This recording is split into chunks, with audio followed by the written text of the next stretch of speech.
Molinas y estaré hablando sobre Francisco Solano López. Francisco Solano López nació el 24 de julio de 1827 en la ciudad de Asunción. Fue el segundo presidente constitucional del Paraguay entre los años 1862 y 1870. Se desempeñó como comandante de las Fuerzas Armadas de la Nación, presidente constitucional del Paraguay y jefe supremo de la nación paraguaya durante la Guerra de la Triple Alianza.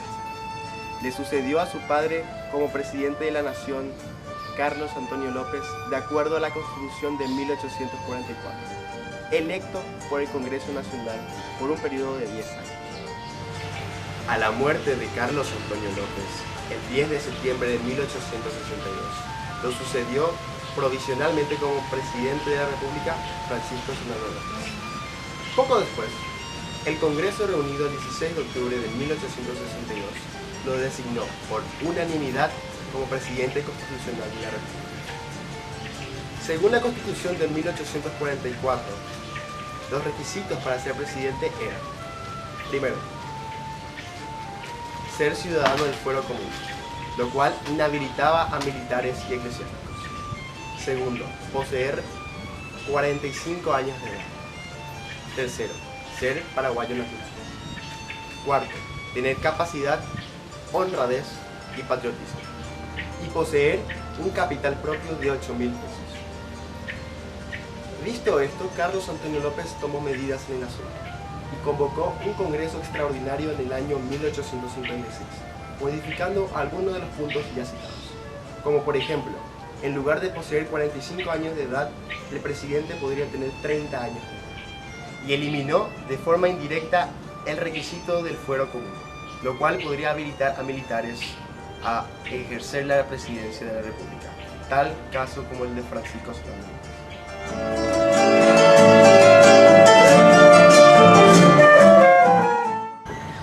Buenas noches a todos, mi nombre es Cindy Escurra y el día de hoy le voy a estar hablando sobre el Congreso de 1862. Antes de fallecer, don Carlos Antonio López lo elige a su primogénito Francisco Solano López como vicepresidente de la República del Paraguay. Reunido el Congreso Nacional el 16 de octubre de 1862, lo eligió por aclamación presidente de la República por un periodo legal de 10 años. El Honorable Congreso Nacional dictaba la siguiente ley. Bien, como podremos observar, aquí tenemos la ley del Congreso 1862. Bien, artículo primero. Nómbrase por aclamación general presidente de la República del Paraguay al brigadier ciudadano Francisco Solano López por un periodo legal de 10 años. Artículo segundo. Habiendo prestado ante el Congreso Nacional el juramento que ordena la ley patria, una comisión de 10 diputados. Pondrá el general López en posesión de la presidencia de la República del Paraguay. Artículo tercero. Una copia autorizada por la presente ley con el gran sello del Estado servirá de título al presidente de la República del Paraguay.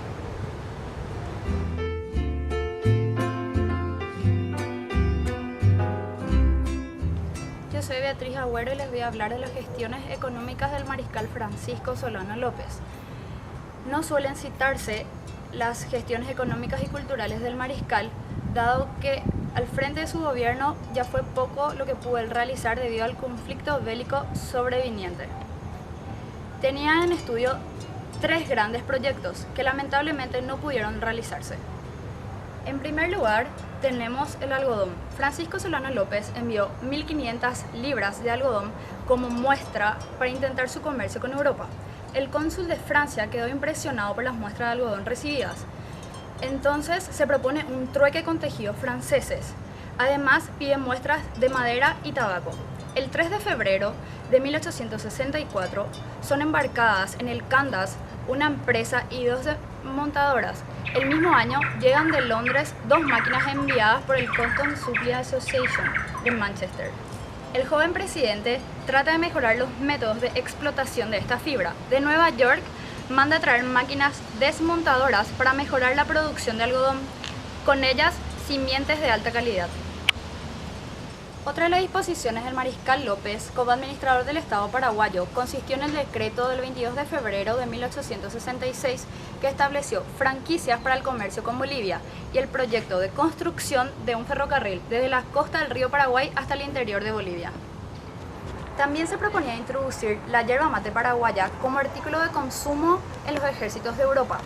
Comenzó por enviarse un obsequio de 6.000 libras de yerba mate al rey Guillermo I de Prusia, quien de inmediato nombró una comisión científica a fin de proceder al estudio químico de la yerba mate paraguaya.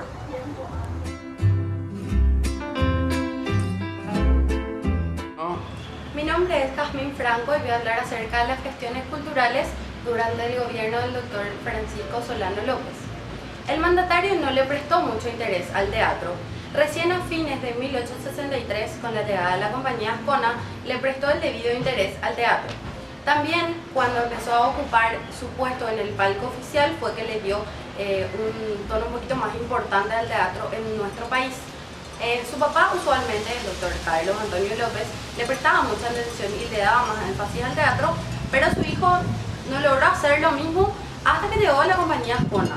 También tenemos otro suceso muy importante que sucedió en el 1864 cuando se lanzó la obra teatral La divertida historia de la Triple Alianza del norteamericano argentino Cornelio Porter Bliss. Fue el 18 de octubre del 1864 y el público realmente disfrutó de esta obra y dicen que alcanzó un nivel súper bueno de aceptación en el público, porque él demostraba de una manera divertida pero a la vez muy real lo que fue la historia de la Triple Alianza. Las actividades de las artes plásticas fueron muy escasas, exceptuando la obra pintada por Aurelio García en principios del año 1865. Fue un retrato del general Francisco Solano López. Desde esa fecha se menciona la aparición del grabado en madera y la escultura profana en piedra. Saturio Ríos, quien fue un importante pintor nacional, al ser llevado como prisionero por los brasileros, lo llevaron a Río, donde afortunadamente pudo seguir pintando, pero volvió en 1870 después de la guerra.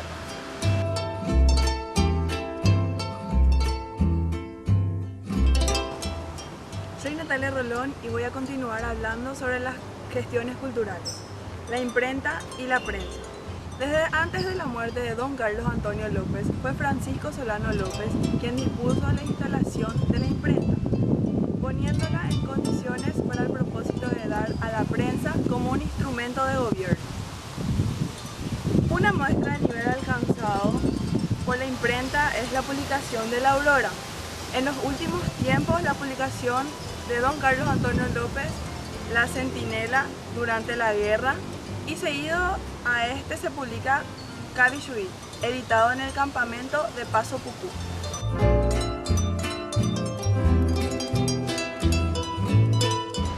Mi nombre es Magalí Toranzos y voy a hablar de la misión diplomática del doctor Aniceto Arce, del proyecto de navegación del río Pilcomayo y la construcción de un ferrocarril en el Chaco. En el año 1863, Bolivia envía como encargado de negocios al doctor Aniceto Arce ante el gobierno paraguayo. Este remite al canciller boliviano una nota en la que comunica que dejaba abierta por primera vez las negociaciones diplomáticas entre los dos gobiernos. El general Francisco Solano López le había encargado al doctor Arce que indique al gobierno de Bolivia que el Paraguay estaba interesado en la apertura de una vía amplia y franca que ligue la industria y el comercio entre ambos países. Agregó que la navegación del río Pilcomayo se practicaría cuando se ajuste el tratado respectivo. En caso de que no se diera la navegación del Pilcomayo, sería entonces factible de atravesar el Chaco con un ferrocarril. Bolivia recibe la afirmación del presidente paraguayo del proyecto de navegación del río Pilcomayo y la construcción de un ferrocarril, mas no pudo ser concluido ya por falta de poder para la solución de los conflictos de límites entre ambos países.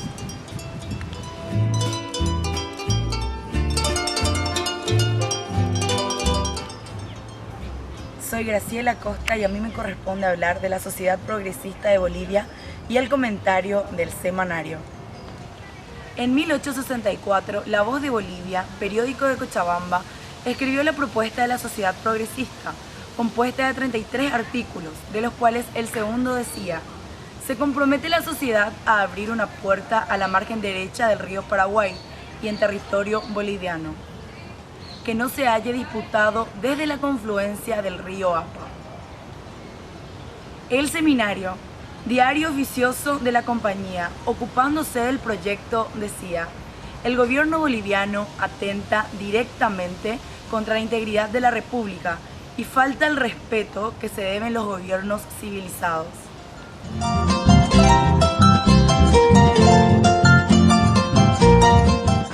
Buenas, soy Farid del Poder y le estaré hablando acerca del teniente coronel Hermógenes Cabral, así como sus construcciones ordenadas por él mismo y las consecuencias políticas y diplomáticas que tuvo. Nació en Cazapá y se alista en el batallón número 2, comandado por Mariano Roque Alonso, en el año 1838. Fue ascendido a teniente coronel en 1863, luego de 25 años de servicio. En 1864, al estallar la guerra contra el Brasil, acompaña a las tropas de expedición al Mato Grosso. Lo hace al frente de una división en que se encontraban los soldados afrodescendientes llamados Nambií. El 13 de julio de 1867, las tropas brasileñas, aprovechando una epidemia de viruela en ese momento, los paraguayos reconquistan esos territorios y lastimosamente Cabral muere en ese mismo ataque. Al estallar la Guerra Grande, el gobierno paraguayo envió una expedición al Alto Paraguay que invadió las posesiones brasileñas, apoderándose de los fuertes de Coimbra, Albuquerque y Corumba. Este último se convirtió en el asiento de la comandancia. Prácticamente las patrullas paraguayas recorrieron no solo el litoral brasileño, sino también el territorio paraguayo que se extiende desde Corumba hasta Santo Corazón, última posesión de Chiquitos, hacia el río Paraguay. Entonces la República ejerció dominio sobre las lagunas Cáceres, Mandioré, Gaiba y Oberaba, y también los territorios adyacentes hasta el Yaurú y los límites de Chiquitos, sin protesta alguna prácticamente de la Bolivia en esa época. ¿Qué mejor manera de conocer la historia si no es a través de la voz de sus protagonistas? Me llamo Francisco Solano López Carrillo, segundo presidente constitucional de la República del Paraguay, entre los años 1862 y 1870. He nacido el 24 de julio de 1826 en la ciudad de Asunción. Soy hijo de don Carlos Antonio López y Juana Paula Carrillo. En el año 1845 ya era coronel y para el año 1849 comandante de la División Paraguaya. En 1853 fui nombrado embajador ejecutivo del Paraguay en los países de Europa, lugar donde conocí a Madame Lynch. Me llamo Elizabeth Alicia Lynch, conocida como Madame Lynch. Nací en el condado de Cork, en Irlanda, en el año 1833, hija del médico John Lynch y Jane Lloyd. Soy la mayor de 4 hermanos, me casé a los 15 años de edad con el médico francés Javier de Quatrefages, pero nos separamos en 1853.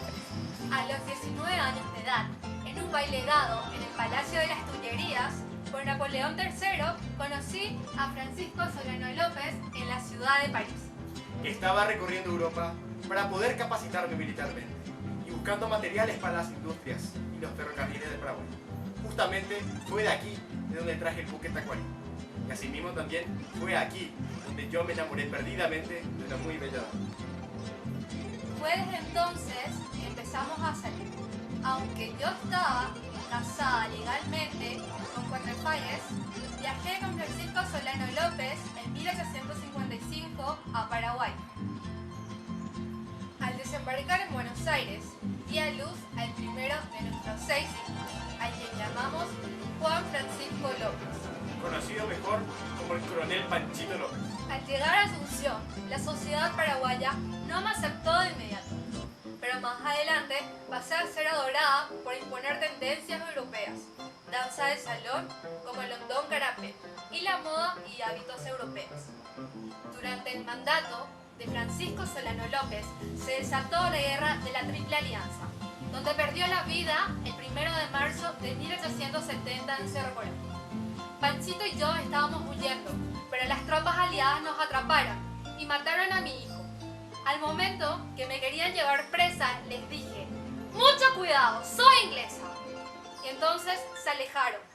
Y fue ahí en donde empecé a cavar con mis propias manos la tumba de mi hijo y del mariscal Francisco Solano López.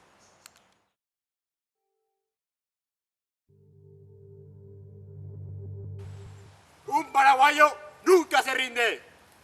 ¡Muero por mi patria!